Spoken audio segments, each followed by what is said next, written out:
Boa noite a todos. Vocês estão me ouvindo? Flávia, você conseguiu entrar?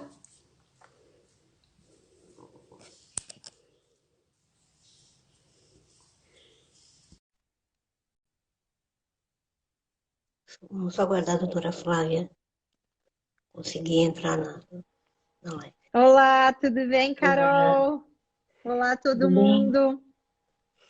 Bom, boa noite a todos. Então, hoje é o dia 2, né, de julho. A gente vai começar mais uma Hora da Genética, que é o canal de comunicação da Sociedade Brasileira de Genética Médica e Genômica com a comunidade. Meu Legal. nome é Carolina Araújo Moreno, eu sou médica geneticista. Trabalho como médica assistente no programa de genética perinatal do CAISM na Unicamp. E hoje a gente vai conversar um pouco sobre teste do pezinho, o que é e quando fazer. Quem acompanha essa live pode utilizar o chat para tirar dúvidas e fazer comentários a qualquer momento e a gente vai discutir, né, o que foi colocado na medida do possível. Então, eu vou apresentar a doutora Flávia, que tem um currículo aí extenso, eu vou resumir um pouco, Flávia. Resume. A Flávia é pediatra e é médica geneticista, formada na Unifesp, tem doutorado pela USP, trabalha como médica colaboradora no ambulatório de doenças neurometabólicas, né, no Instituto da Criança, e tem uma experiência longa na triagem neonatal, porque ela trabalhou na PAI em São Paulo por 9 anos. Né? Então, agradeço o aceite para participar dessa live, Flávia, em nome da SBGM. Tá? Perfeito. Eu que agradeço o convite, Carol. É uma oportunidade ímpar a gente estar aqui. Uma pena que hoje já estamos em julho, né? Se a live tivesse conseguido ser em junho, que é o mês que a gente comemora, né, a triagem neonatal, o teste do pezinho, por ter sido, né, no dia 6 de junho que o Programa Nacional começou no ano de 2001. Então é sempre muito bom estar falando de um assunto que eu adoro.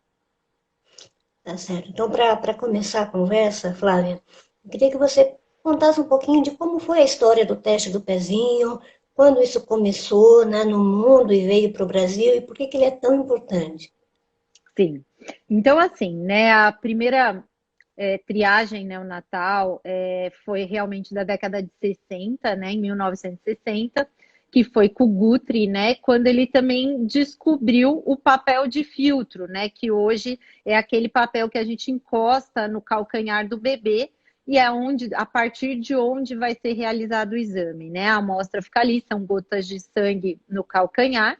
No Brasil, esse teste foi trazido uma década depois, então, assim, começou em São Paulo, no Rio Grande do Sul, por volta do final da década de 70, começo de 80. E a doença primeira que foi colocada na triagem neonatal foi a doença fenilcetonúria, né? E está até hoje, na maioria dos países que fazem a triagem neonatal. Então, acho que seria legal, né, Carol, a gente meio que explicar o que que é, né, a Uhum. triagem neonatal, o teste do pezinho. Então, é um conjunto de exames, né? Hoje, a maioria são bioquímicos, né? Esses exames, e que a gente tem a intenção de diagnosticar doenças tratáveis, né? Potencialmente tratáveis, antes que as manifestações clínicas apareçam, né? Então, por isso, ser feito no bebê, né? E a intenção da triagem neonatal é exatamente prevenir os sintomas e melhorar a qualidade de vida dessa criança que deu positivo, que foi confirmada com uma doença do teste do pezinho. E sobre o momento da coleta, queria que você contasse um pouquinho E quando que isso deve ser feito, quando essa coleta deve ser feita. sim, então assim, né, no Brasil a gente teve o Programa Nacional de Triagem Neonatal a partir do dia 6 de junho de 2001. Então ele já era realizado em alguns laboratórios, em algumas cidades e estados do Brasil, mas ele virou um programa padronizado nacional no dia 6 de junho de 2001. Um programa que já foi muito elogiado, né, porque ele inclui pediatra, ele inclui psicóloga, nutricionista, a parte de assistência social. Mas mais do que isso, foi uma lei federal que garante não só o teste, né, o momento do teste, a tecnologia utilizada para esse teste, mas também, em vindo alterado, ele garante a confirmação, ou seja, a repetição da amostra no papel de filtro. Se continuar alterado, ele teria que garantir o exame confirmatório, que seria o exame mais adequado para fechar determinado diagnóstico. E aí vem, então, essa linha de cuidado que você garante o tratamento desses bebês para a doença em que eles foram diagnosticados. Já no particular, né, na parte privada, isso já fica um pouquinho, né, assim, faz-se o exame, geralmente garante-se a recoleta, mas essa linha de cuidado com relação ao tratamento vai ficar muito, não é um padrão, né? Ela vai se alterar bastante. Mas a importância, já que a gente está falando que é detectar doenças raras, a maioria de origem genética, antes que os sintomas apareçam, então a gente tem que fazer cedo na vida, né? Então, no Brasil se preconiza fazer após os 48 horas de vida, né? Então, completos 2 dias. Então, às vezes a gente fala a partir do início do 3º dia até o 5º dia de vida. Mas hoje a gente sabe que no mundo eles já estão fazendo, na grande maioria dos lugares, com 24 horas de vida, né? Então, para isso, o que precisa para o brasileiro atingir isso?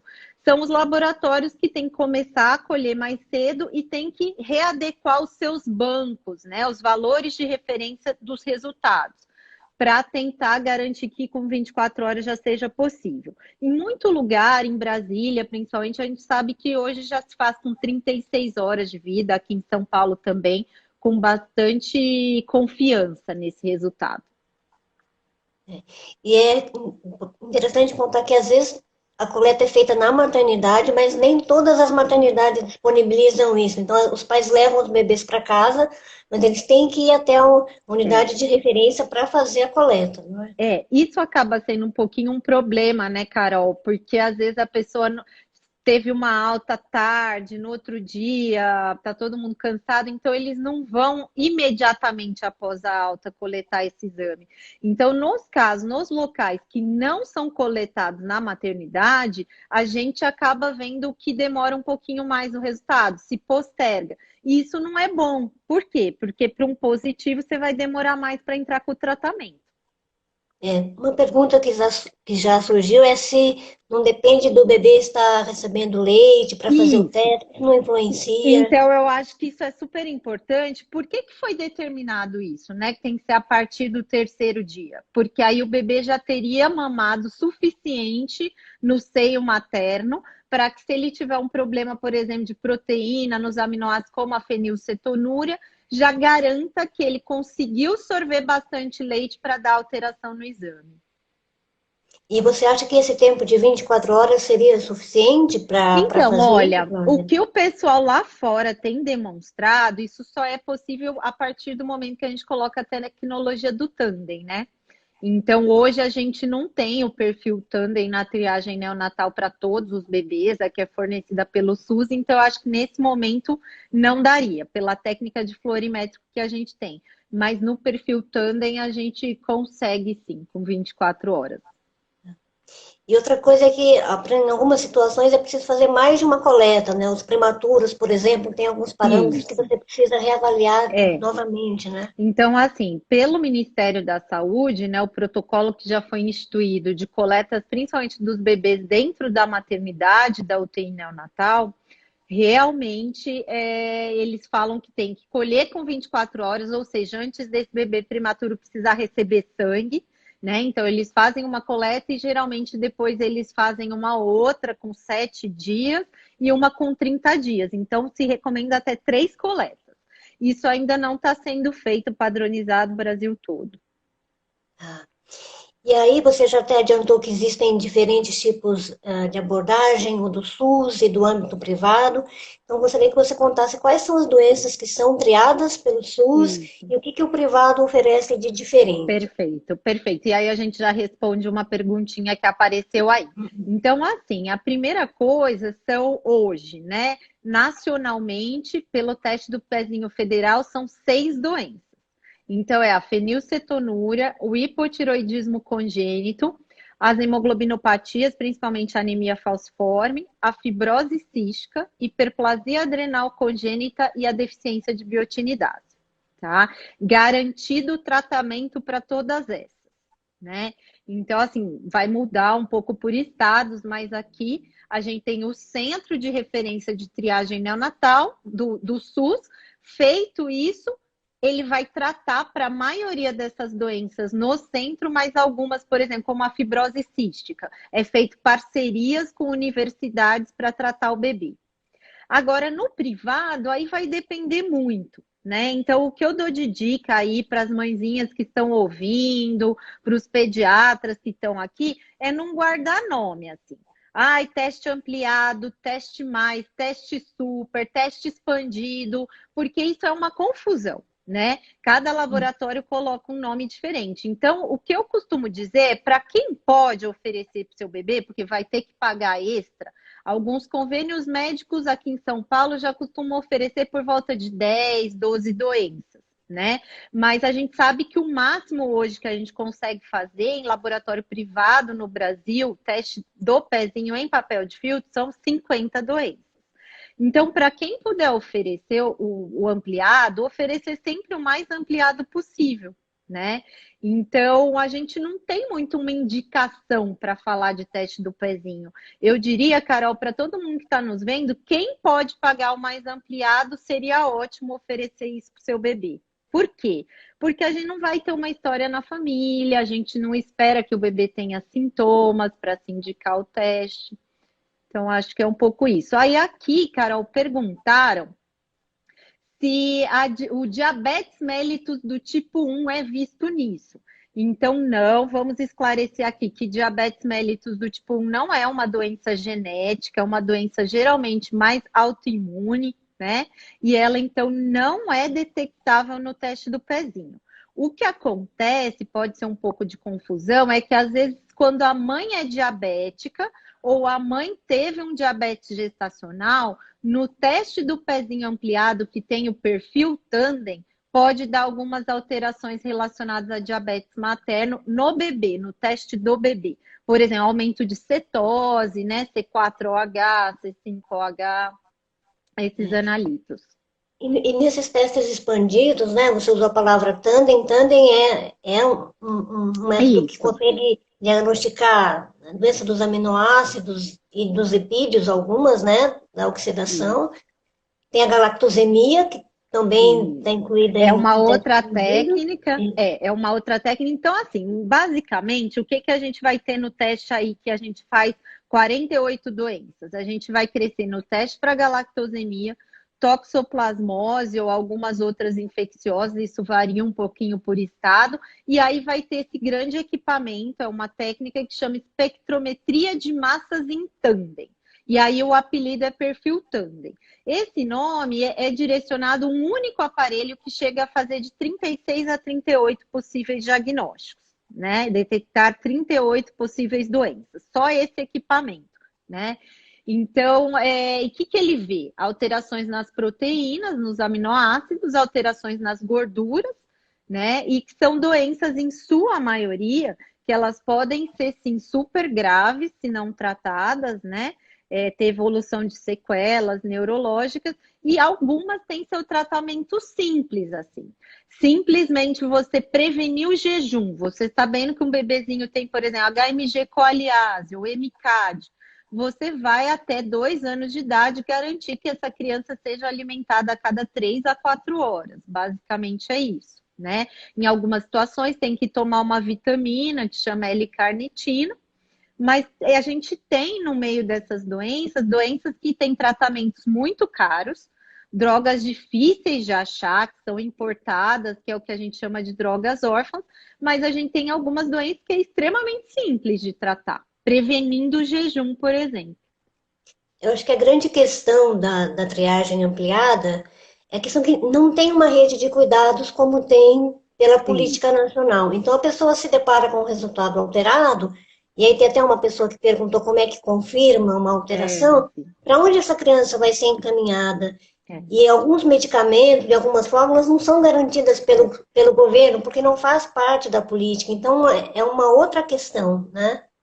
Eu acho super importante, Carol, que você está colocando, e isso ao mesmo tempo é o que está emperrando colocar essa tecnologia, né, do perfil Tandem para todo mundo. Né? Hoje a gente sabe que esse teste ampliado já existe lá no Distrito Federal, né, já há algum tempo para todos os bebês fornecidos pelo SUS. Minas agora já conseguiu aprovar a lei estadual, não está em vigor ainda, mas em breve estará. Então, assim, uma das coisas é que à medida que esse exame ele vê várias coisas, né? O que a gente usa o nome analito, são as substâncias que são dosadas. A chance de um ou outro vir fora do valor de referência, né? Então, tem até uma questão aqui que a gente tinha combinado de falar hoje, do que quer dizer um teste do pezinho alterado. Na maioria das vezes, o resultado alto. Né? A gente tem um valor de referência, um intervalo que seria o adequado. Isso varia bastante. Se é prematuro, varia pelos dias de vida do bebê, então não é o mesmo. Se o bebê tem 8 dias ou se o bebê tem 30 dias, esse valor pode mudar. E geralmente o valor alto é um problema. Mas sem dúvida nenhuma, em algumas situações, vou dar um exemplo aqui na doença, na deficiência de OTC, que é um defeito ciclo da ureia, o aminoácido citrulina ele é baixo, né? Então é um dos poucos aí que o problema é ele estar baixo, mas na maioria das vezes é ele estar alto. Então o que a gente costuma fazer? Deu alterado? Entre em contato ou com a maternidade onde você colheu esse exame ou com o laboratório que vai estar no laudo. Geralmente o laudo vem para resultado alterado, ligue, vem geralmente um telefone já pedindo para você agendar a recoleta. E aí, em tempos de pandemia, eu acho que o que a gente tem que falar aqui, né, Carol, é que isso é extremamente importante.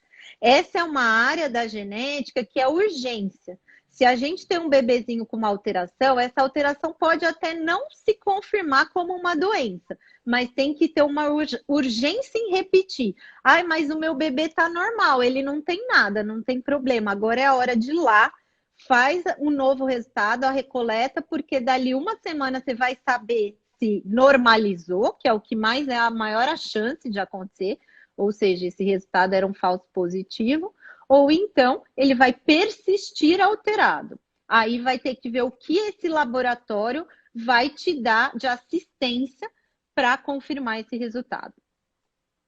Às vezes não dá e aí tem que procurar um médico de referência para poder conduzir, né? É, Tem uma pessoa que perguntou sobre como é que se confirma a fibrose cística, né? Se explicar um perfeito. pouquinho o que se vê na triagem, que na verdade depois tem que confirmar, de fato. Como todas, né? É, Tem que é. confirmar.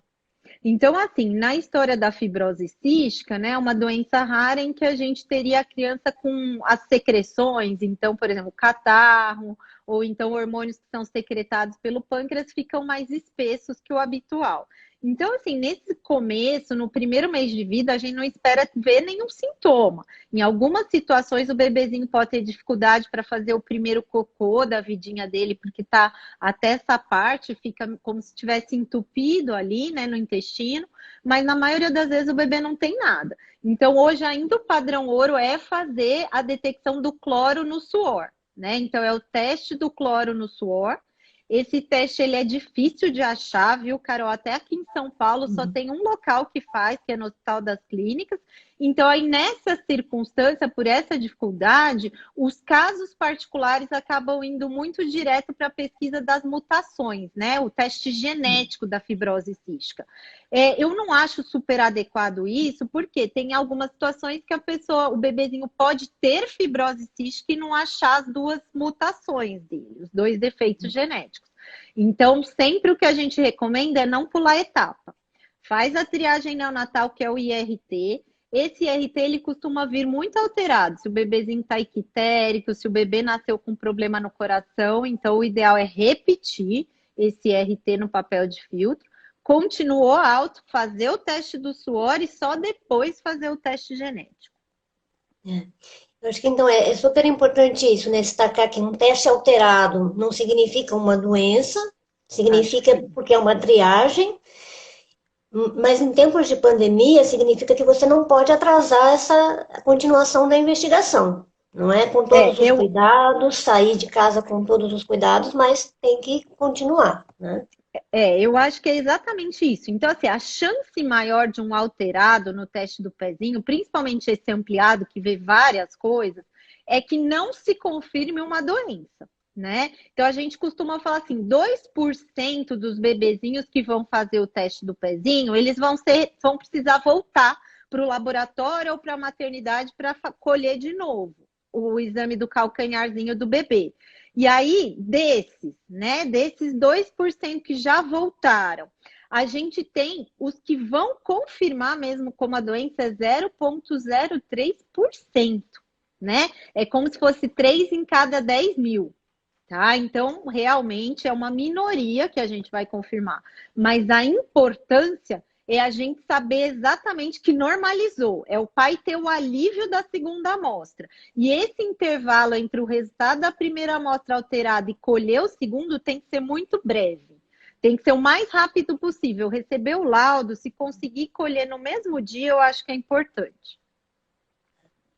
Acho que uma questão que está sendo discutida e que a gente pode falar aqui é a questão de perspectiva para ampliar o teste no Brasil, né? Como é que você vê isso?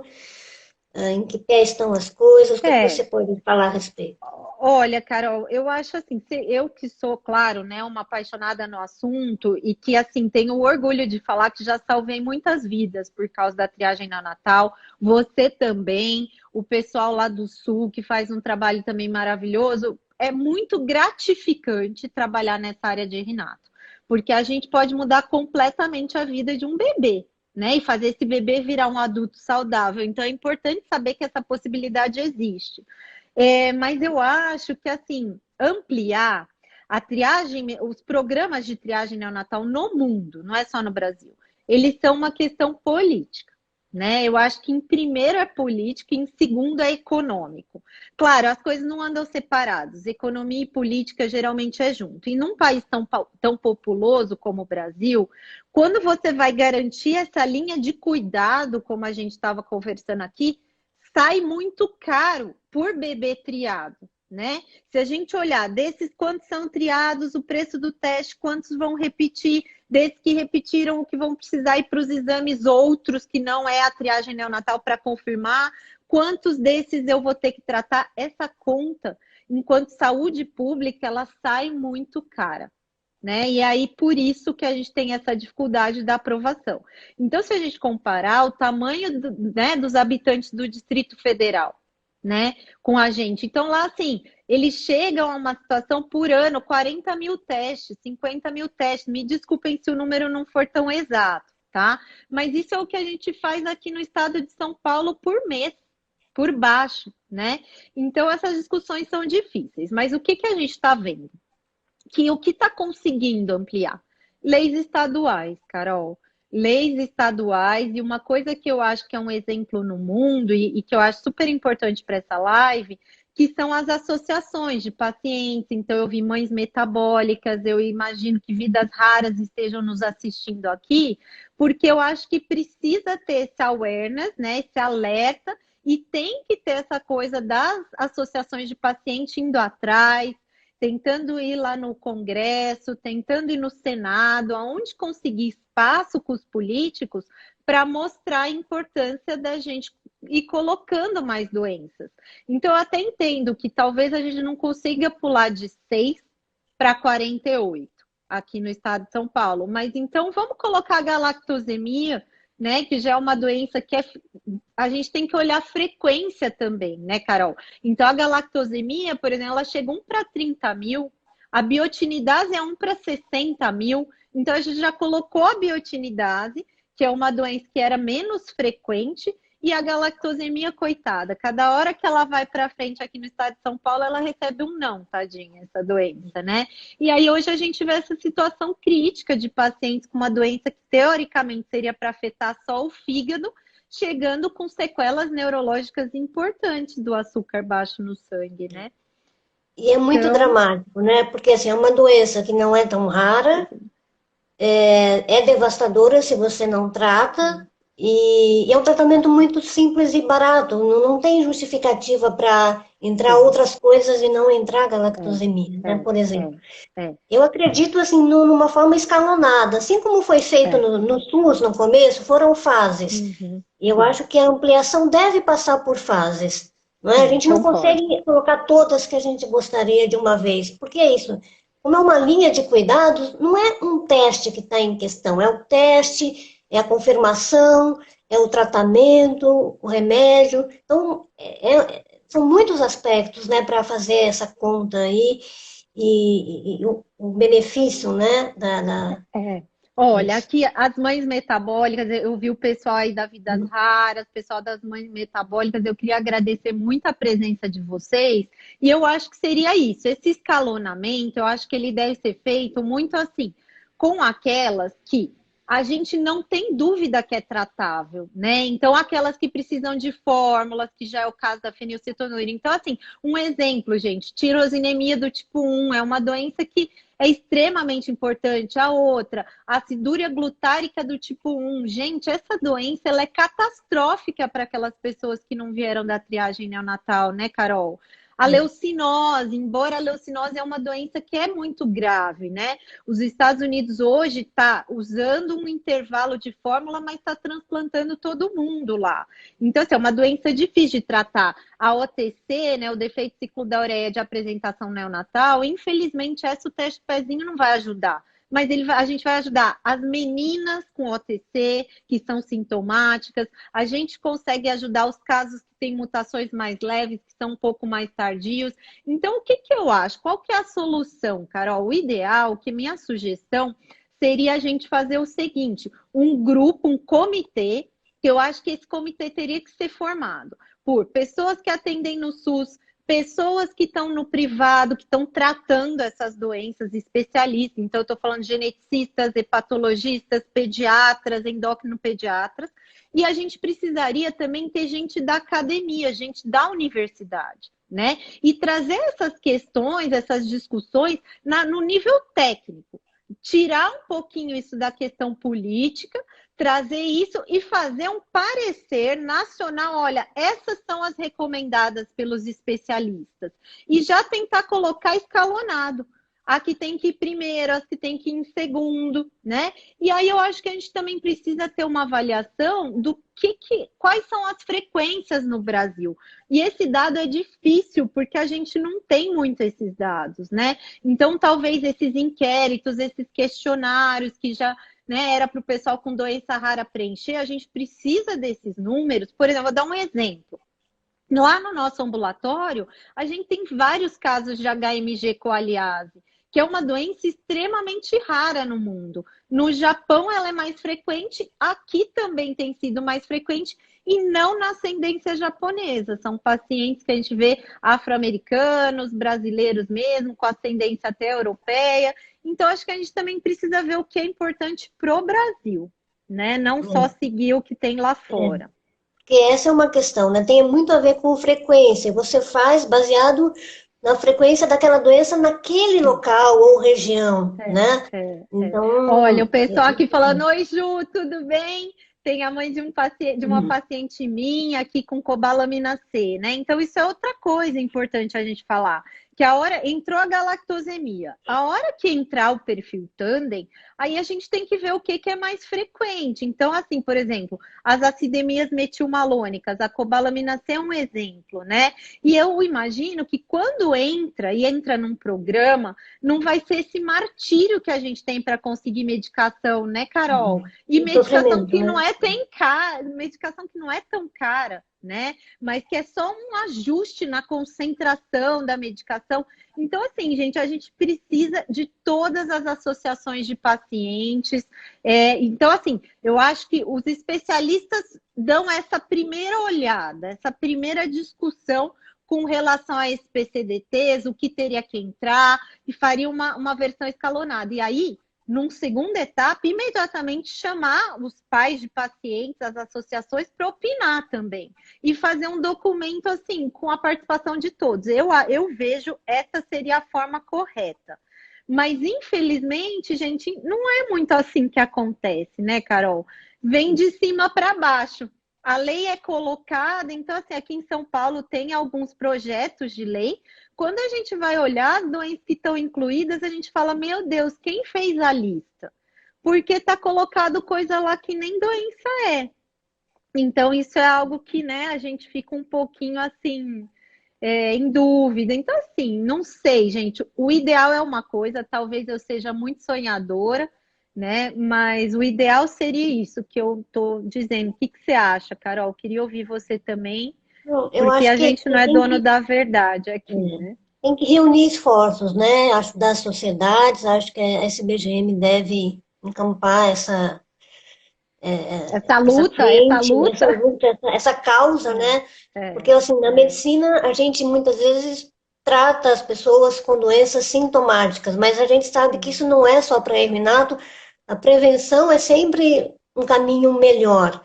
Né? Então, assim, a pessoa nasce com a doença, mas a história natural, a evolução pode ser mudada de forma muito dramática se você trata cedo. Então, a gente quer pegar as crianças numa fase que elas não vão ter sintomas graves e que a gente vai poder realmente trazer qualidade de vida para essas famílias, né, para essas crianças. Então, Sim. é um sonho, né? A gente quer tratar Não, com cedo, tratar o mais certeza. rápido possível. Ó, a Regina Próspero aqui colocou que estão pressionando o governo. Então, assim, tem que fazer isso. Tem, mas eu acho que aonde que está faltando? Uma coisa meio apartidária, sem ter a ver com o Estado, um conjunto de... Um parecer, talvez, eu acho que a Sociedade Brasileira de Genética Médica poderia ter esse papel, Carol, de reunir esses especialistas de vários estados para ouvir primeiro as diferentes realidades e para tentar fazer um documento, uma sugestão de como seria. E assim, a gente tem bons exemplos, sabe? Hoje a gente tem aquele site que é como se fosse do Ministério americano, né, da parte da saúde e nutrição, que eles têm a RUSP, né, uma recomendação universalizada de um painel que deveria entrar. Então, são primeiro 35 doenças que tem que estar na triagem neonatal e depois outras 25 que poderia estar, né? Então, assim, a gente tem que falar logo sobre isso, porque assim, hoje a gente tem doenças, né, Carol, por exemplo, tipo a amiotrofia espinhal. É só uma técnica genética que vai poder diagnosticar isso na triagem neonatal. E é uma doença que ela é muito mais frequente do que várias dessas que a gente está falando. A gente sabe que o número de portadores dessa doença é altíssimo.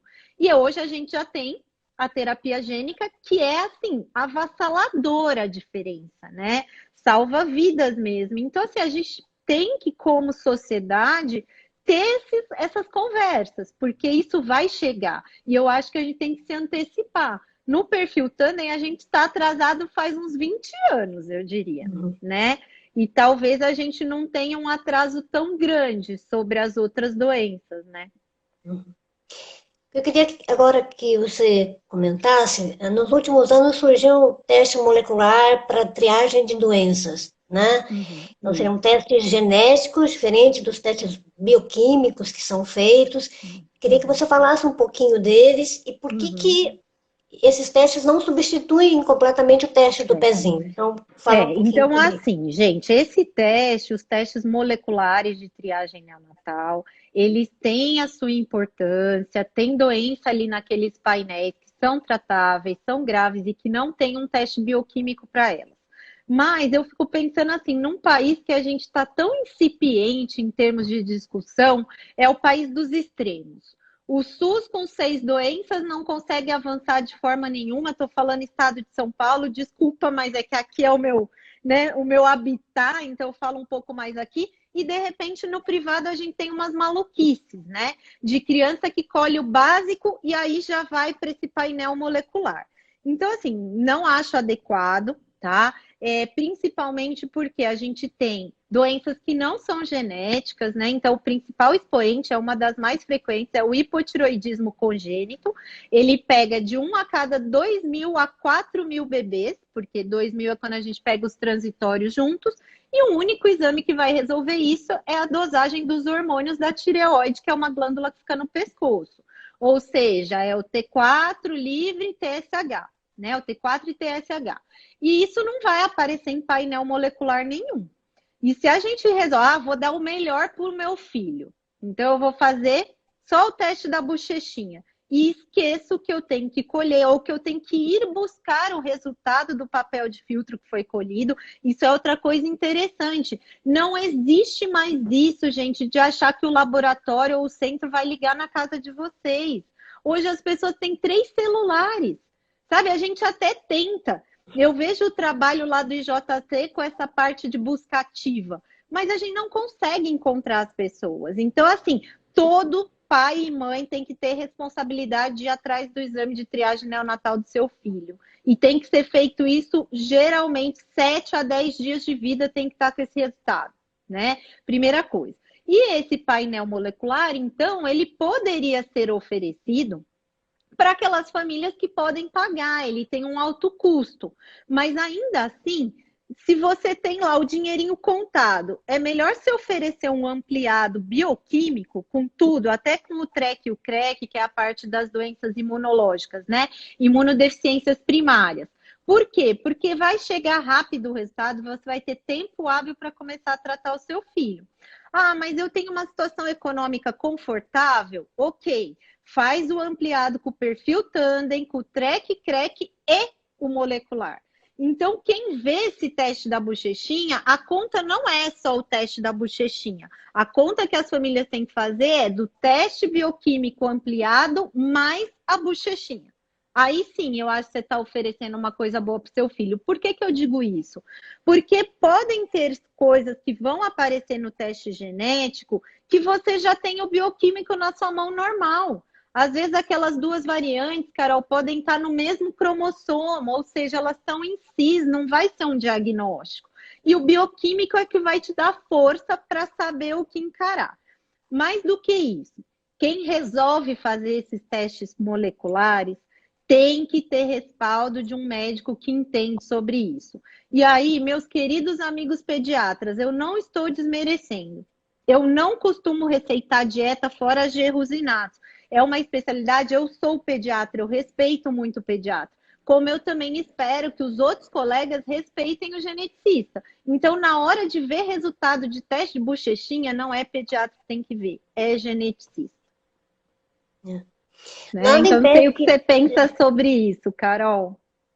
Porque depois que se você faz esse teste bioquímico e tem uma alteração, aí você pode prosseguir para um teste genético que tem outras implicações, né? Para aconselhamento genético, para prevenir depois com reprodução assistida, Carol, enfim. Eu não acho que seja um erro, um sanduíche que eu falo, que é o teste híbrido. Né? Se você desde o início tiver um geneticista que você conheça, se você tiver um pediatra que vai te encaminhar para esse geneticista, quer fazer o teste híbrido, ou seja, o bebê já sai da maternidade com os dois, com o teste do pezinho bioquímico ampliado e o genético. Mas fora isso, só o genético eu acho muito perigoso. E mais do que isso, também é uma outra estratégia. Faz o bioquímico. E aí, depois, se esse bioquímico der alterado, você vai confirmar com o genético. Mas veja bem, tudo tem que ter um especialista que saiba as limitações do teste. Porque numa dessa, eu tenho um bioquímico alterado, eu faço o genético, dá normal, eu não acho as mutações, eu vou dar alta, não era nada. Calma. Por isso que eu acho que tem que ter muita calma nessa hora, para que o especialista de erros inatos, que trabalha bastante com isso, possa pelo menos seguir essa criança por um tempo, né? Então, eu acho que isso é algo importante. Na verdade, eu sinto que deveria existir mais um trabalho de informação em relação ao teste do pezinho, até o mais simples. Porque a impressão que eu tenho é que às vezes as famílias fazem o teste, elas não sabem nem exatamente o que está sendo testado. Isso deveria ser feito no pré-natal. Já começar a explicar várias coisas para os pais, não é? Eu concordo, Carol, mas olha, eu posso te falar que eu fiquei 9 anos trabalhando com educação de famílias, de pediatras, dando aula, mas assim, eu dei a mesma aula, acho que mais de 1000 vezes. Eu já fui no rádio, tá? Mas infelizmente, na hora de pensar em ter um filho, as famílias às vezes se preocupam mais com o número de fraldas que esse bebê vai ter, se a banheirinha do bebê tá ok, o bercinho, a cadeira de amamentação. e o teste do pezinho não é algo que fica na mente dessas famílias a importância. Tanto Porque, que isso é até triste quando dá alterado, é um susto dessas famílias, né? até porque se elas soubessem no pré-natal que tem um teste mais simples, um mais ampliado, elas poderiam até se planejar para pagar um ampliado, enfim, não pode descobrir na hora que nasce que tem um teste e que tem mais de um tipo de teste, né? Olha, a gente falou com vários colegas ginecologistas, mas assim, a gente acaba que só atinge os privados, Carol. Os ginecologistas do SUS, infelizmente, a gente não consegue atingir, sabe? Então, eu acho que a gente tem que pensar em algo diferente, outras estratégias. E ainda assim, às vezes a gente escuta de colegas pediatras de falarem assim: ah, não, para que fazer esse teste ampliado? Você vai ficar estressada porque vê um monte de coisa, alguma coisa vai vir alterada, você vai caçar pelo em ovo. Então, enfim, né? Então diz, nossa, é muito raro, nunca vai acontecer, né? Não, mas acontece. Isso a gente escuta dos pediatras lá na hora, né? Quando as famílias perguntam qual faz, mas uma coisa triste que eu já ouvi em vários congressos e simpósios das chefes das UTIs neonatais privadas de grandes serviços do Brasil falar que acha que vai aumentar a desigualdade se começar a oferecer para todos os bebês da UTI privada o com perfil Tandem. Aí você vai falar o quê, Carol? Porque fala que essas doenças são raras, mas se a gente considerar todos os erros inatos, é 1 para 1000. Tudo bem, a triagem neonatal não vai pegar doença mitocondrial, não vai pegar CDG, ou seja, as raríssimas, né? A gente não vai ter. Eu acho que o que o teste do pezinho pega, vai a tirosinemia do tipo 1 é dentre as raríssimas, a, a a acidemia glutárica do tipo 1, só que, gente, nós somos um país continental. A gente já viu pacientes, todos os geneticistas que estão aqui assistindo, e que é uma situação assim, que estão por aí esses pacientes, só que infelizmente a gente os detecta e os diagnostica quando já não tem muito a fazer. E isso eu falo que, apesar de ser uma especialidade de Renato muito assim, sonhadora, muito estimulante, ver um paciente que já fechou o intervalo terapêutico, vou dar um exemplo, a doença que nem está na triagem neonatal bioquímica aqui no Brasil ainda, mas que é a adrenoleucodistrofia ligada ao X, né, Carol? Você viu vários pacientes lá com a gente. A tristeza que é você chegar com um paciente desse quando o transplante não pode mais ser feito. É muito triste, a gente fica arrasado como profissional. Infelizmente, algumas famílias acham que a gente não quer oferecer o tratamento, mas é que não há possibilidade de recuperação depois do avanço da doença. Então, enfim, né? Ó, tem gente falando que o TCC aqui é sobre Renato. Que bom, parabéns, né? A pessoa ter um desafio de fazer um TCC de Renato, já gostei, ó. E acho que é importante reforçar isso. As doenças que são propostas são doenças tratáveis, porque ficar sabendo que você tem uma doença genética, que você também vai ficar olhando, e não Muito tem nada para triste, Lari. fazer, é muito discutível. Então, a gente quer saber para poder tratar a pessoa, né? A gente realmente tem o que Sim, fazer por esses pacientes. concordo plenamente. E essas doenças todas que estão, pelo menos na triagem neonatal bioquímica, eu posso te dizer que não há dúvida que elas sejam tratadas, né, Carol? Então, eu acho que a gente tem que avançar em algum ponto, sabe? E aí tem que se unir associações, pais, pacientes, médicos de todas as especialidades. Talvez seja um momento também da gente, enquanto Sociedade Brasileira de Genética Médica, fazer esse parecer, que seria legal, uma sugestão, e tentar, principalmente, fazer um documento junto com a de obstetrícia e ginecologia. É uma possibilidade, né? Fazer uma carta junto com eles. Acho que tem, assim, várias frentes que a gente poderia atuar para ampliar isso aí, né?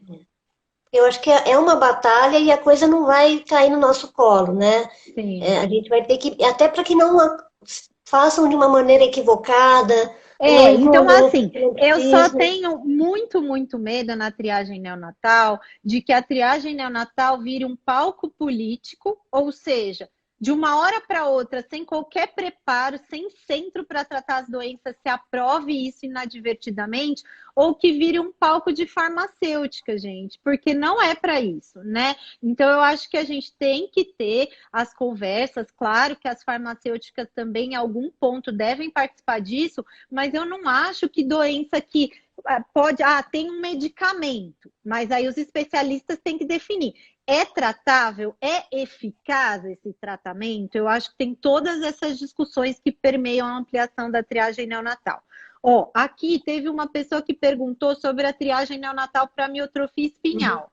A gente já falou sobre isso no começo da live, que é exatamente esse o ponto. A gente hoje ainda está discutindo testes bioquímicos para ampliação de várias doenças ao mesmo tempo e estamos tendo dificuldade. Imagina para entrar a miotrofia espinhal, que é uma doença mais frequente que muitos erros inatos e que é uma doença que agora tem tratamento. O teste é só genético na triagem neonatal, então ele tem um custo elevado e o tratamento é um custo altíssimo hoje, né? A terapia gênica. Mas a gente vai ter que avançar nessas discussões, eu não tenho dúvida que a gente precisa um dia ver o Brasil diagnosticando o AME no período neonatal. Eu não sei se vai ser daqui 5 anos ou se vai ser daqui 20, né? Eu gostaria que fosse até menos do que 5 anos, mas a gente não sabe, a gente não tem essa resposta. Bom, pessoal, a gente tem um tempinho ainda, quem quiser enviar Quanto tempo que perguntas, a gente tem? É tem uns 15 três minutos, minutinhos. 13 Tá, legal, minutinhos, antes de legal. fazer as considerações finais, aí, Acho quem que a quiser. gente meio que conversou de tudo, né, Carol? Então, assim, É. só uma coisa, gente, não esperar o bebezinho ficar com sintoma para ir recoletar esse teste do pezinho, hein?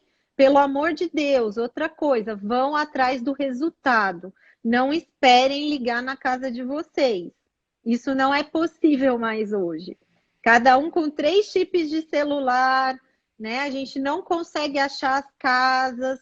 Então, isso, assim, é de responsabilidade do governo fazer o teste, oferecer o teste sem ônus para 6 doenças e também, sim, tentar localizar esse doente ou esse paciente que não é doente ainda, tem só que repetir o teste. Mas nem sempre isso é possível. Esse é um trabalho muito árduo, gente. Então, assim, é de responsabilidade da família ter esse resultado em mãos. Né? E que mais? Vamos lá, tá todo mundo agradecendo. Gente, eu que agradeço vocês. Eu que agradeço. Legal, olha lá, ó, tem gente marcando até a pediatra para assistir a live. Acho ótimo. Eu acho que, na verdade, esse é o grande trabalho, né? Porque o geneticista, ele está num ponto que somos poucos e a gente não tem uma capilaridade, vamos dizer. A gente não É, está nas unidades básicas, a gente não está no pré-natal, a gente não está em todas as sim, sim, maternidades. sim. Então, se essas pessoas, se esses profissionais não forem envolvidos, a gente também não vai conseguir caminhar muito em relação à Concordo. informação, né? Concordo. E o que eu penso, Carol, se hoje com 6 doenças a gente vem vendo desde 2015 uma piora na cobertura, uma piora na qualidade dos testes, no tempo de resultado. Imagina se a gente começar a soltar para 50 doenças. Eu tenho assim, olha, coitado das pessoas que estão na linha de frente da triagem neonatal. Eu sei como é, já estive, já fiquei muito louca durante muito tempo. Mas esse povo vai pirar burnout, né? Porque 50 doenças, 6 já é uma rede de muito trabalho. Imagina 50, né? Agora, uma coisa que perguntaram aqui, Carol, obrigada, Francis. Olha o Francis aí agora. Uma coisa que o pessoal perguntou é se tem algum site em português, algum local para olhar sobre isso. Então, assim, o site do Ministério da Saúde, gente, eu super recomendo, é um ótimo site. Lá dá para ver as doenças que são incluídas na triagem neonatal, só que só as 6. Falando em triagem neonatal ampliada, aí não vai ter muita coisa, vão ser mais os textos dos sites dos laboratórios, né, em português. Mas uma dica que eu acho que vocês podem fazer é entrar no Wikipedia de triagem neonatal em inglês, né, que é Newborn Screening, e colocar um Google Translator. Claro, cuidado com o que vocês vão ver lá, porque lá não está tão atualizado assim, tá? Eu até fui dar uma olhada hoje, assim, tem umas coisas um pouco desatualizadas, mas é interessante para ver as doenças. Aí Ó, tem na uma minha pessoa que pergunta. cidade. Teve uma pessoa que perguntou, na verdade, já passou um tempo, a criança é grande, eu não peguei o resultado. Tem que pegar? Tem que pegar, né, Flávia? Tem que pegar, gente. Tem que ter ali, ó, a prova documental de que tá normal, gente. Tem que pegar, E mesmo, até tá? porque em relação às hemoglobinopatias, às vezes a pessoa não tem doença, mas ela é portadora de uma alteração Perfeito, Carol. que depois não vai causar nada para ela, mas precisa avaliar familiar. Se ela casar com uma Perfeito, pessoa que também tem o traço, vai dar problema, pode dar. Então, não perfeito. pegou, tudo bem, a sua criança está bem, que bom. Mas pegue Uhum. o resultado, não importa se faz Sim. 2 anos, se faz 3, 4, sim, pegue o Não, resultado, né? concordo plenamente, acho que sim. E aqui, ó, já alguém aqui, até geneticista, pelo que eu vi, colocou que na cidade dela demora 30 dias para chegar. Ai, olha, só lamento, né? Porque assim, 30 dias para fenilcetonúria já é triste, né? A gente sabe que o resultado ideal é antes dos 15, né, dias. Então, assim, mas talvez assim, você, como geneticista, você consegue ir lá? Você consegue ir no serviço de triagem neonatal?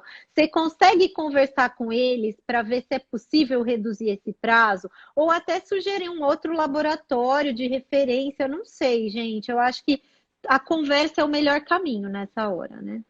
Acho que a conversa é o melhor Outra, caminho. outra pessoa perguntou se a síndrome de Williams poderia ser incluída na triagem Ah, neonatal. tá. É, acho que essa pergunta é boa, gente, porque olha só, a gente está falando de doença tratável. Então, a síndrome de Williams, claro, por mais que a gente consiga fazer o diagnóstico, e quanto mais cedo a gente fizer, a gente tem uma série de terapias, de estímulo, tem que cuidar do coração, tem todos aqueles exames do colesterol, do rim, do cálcio, mas ainda assim não é uma coisa que a gente fala totalmente tratável. A gente não consegue ir lá e costurar o pedacinho do cromossomo 7 que está faltando, não ainda, né? Então, por esse motivo, as doenças que a gente fala que dão malformações, que estão associadas com alterações nos cromossomos, elas não estão na triagem neonatal. Então, é até importante, né, Carol, falar que assim, a triagem neonatal, ela não pega todas as doenças genéticas, está longe disso. Por exemplo, não diagnostica síndrome de Down. Então, essa é uma coisa importante. Às vezes, quando eu trabalhava no IJC, a gente recebia uma ficha clínica que falava assim: ai, solicito o teste do pezinho ampliado, criança com síndrome de Down. Teoricamente, a criança que tem síndrome de Down, ela tem uma preocupação grande com a glândula da tireoide. Então, tem que ver se não tem, junto com a síndrome de Down, o hipotiroidismo congênito. Mas a indicação do teste ampliado só porque a criança tem síndrome de Down, não. É a ampliação para qualquer bebê. Todos os bebês brasileiros ou no mundo mereceriam o teste ampliado. Só que é uma questão de custo, né? O porquê não se tem acesso? Porque o Ministério ainda não oferece para todo mundo. E você vê que o desafio no Brasil é tão grande que tem lugar que demora 60 dias. Eu Bom, tô 60 vendo dias. no Piauí, gente, eu acho o seguinte, isso é um assunto de interesse público. Isso tinha que estar no jornal, igual que tem corrupção para comprar respirador, teste de Covid-19.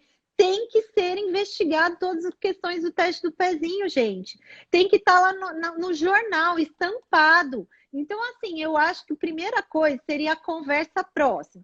Tenta falar com o secretário de saúde, tenta falar com o laboratório. Se isso não surtir efeito, isso tem que ir para a mídia, gente.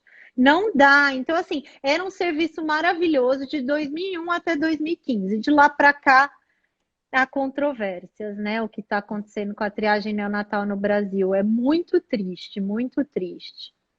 Bom, Flávia, a gente tem só 5 minutinhos, então queria Tá. saber se você quer fazer algum comentário final. Acho que o assunto é longo, né? Mas a gente É. vai fechar Não, daqui a Carol, pouquinho. eu acho que a gente tratou super bem de tudo, assim. Talvez a gente não tenha aprofundado muito, eu peço desculpas, mas era para pelo menos, né, botar a pulguinha atrás da orelha para que essas pessoas que estão nos assistindo, olha lá, Temis, ó, com o gatinho dela, que as pessoas que estão assistindo, que elas vão para a internet estudar um pouco mais sobre o assunto e que elas possam nos ajudar nessa luta, né? Que é uma luta pesada, assim, mas que a gente vai ter que atingir. Não tem jeito, eu acho, né? É um Olha o trabalho Diogo de todo aí. mundo, né? É um trabalho em grupo e que muitas pessoas vão ter que se envolver para. Se tiver que fazer barulho, a gente faz barulho. Temos que fazer barulho, temos que fazer barulho. Ó, tem gente querendo falar com a gente aí, Carol, depois da live. Claro que pode. Por favor, nos escrevam no WhatsApp, né? E estamos aí para responder o que puder, tá? Para ajudá-las. Carol, Raquel, todo mundo, muito obrigada pela presença. A Lari, todo mundo. Ai, que Já legal, a Camila, queria nossa deixar só anunciado. nutricionista. Para a semana que vem, na verdade, a SBGM tem uma programação aí extensa ao longo do ano para tratar de diferentes temas, né? No começo foram temas mais relacionados à pandemia, à Covid-19, agora são temas de interesse público mesmo, né? Então, na semana que vem, o tema vai ser como a genética investiga a deficiência intelectual, né? A gente sabe que deficiência intelectual é uma demanda muito grande para o geneticista. Sim. São muitas causas e é um desafio imenso, né, para quem trabalha nessa área. Quem vai participar é a doutora Débora Guzmão e a moderação vai ser da doutora Temis Félix. Já deixo aí o convite para todo mundo que quiser participar. Estaremos aqui. A Vera, a Verinha aí. Obrigada, André Interendino, uma paciente minha. Ai, gente, olha lá de longe nos assistindo. Obrigada, Andréa. Bom, então eu deixo um abraço a todos, uma boa noite. Obrigada, Flávia, e obrigada a todos que participaram dessa live. E acho que essa iniciativa desse BGM é bem importante para a gente realmente convidar a sociedade para discutir esses temas e não só a gente conversar, mas pensar em atitudes, né, para conseguir os avanços. Né? Fazer ações sobre isso, né? Acho que estou à disposição, o que vocês precisarem, como sempre estive. Mais ainda agora. Carol, muito obrigada, viu? Um grande abraço. Beijo grande. Beijo. Tchau, tchau. Tchau.